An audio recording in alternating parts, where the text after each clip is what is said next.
Binigyan na ng babala at palugit ni Customs Commissioner Rufy Biazon ang 6 pang customs collector na hindi pa rin pumapasok sa trabaho.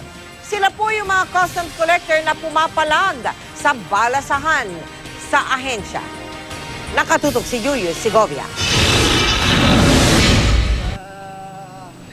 5 pa lang daw sa 11 reassigned customs collectors ang nag-report na sa Customs Policy Research Office o CPRO na nasa ilalim ng Department of Finance.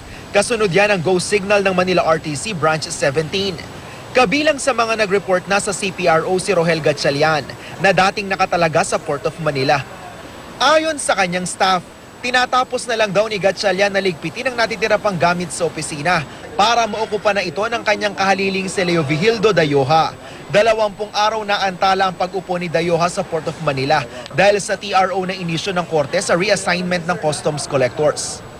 He already conceded i-turnover sa akin yung office. Ano naman siya, masaya naman siya. Lalo na nakita niya ako, we are brothers in the fraternity. Natuwa naman siya na ako ang upo. Kasi kung iba pa. Sa kanyang pamumuno sa Port of Manila, isa sa malalaking pantalan sa bansa, isusulong daw ni Dayoha ang automation system para mabawasan kung hindi man tuluyang masawata ang korupsyon. Yung reform sa Port of Manila as an entry point for international trade are essentials para magkaroon ng facilitation ng processing of documents and cargo.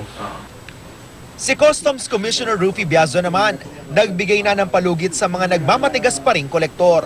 I would give them up until the end of the week para ma-effect yung turnover na yun. And then after that, yun ang expectation that they would be reporting to the CPRO. Ang paglilipat ng mga customs collectors sa CPRO ay bahagi ng balasahan sa Bureau of Customs. Nauna nang sinabi ng abogado ng mga nagpetisyong kolektor na maghahain sila ng motion for reconsideration. Handa rin daw silang iakyat ang kaso sa Korte Suprema kung kinakailangan. Julius Segovia, Nakatutok, 24 Oras.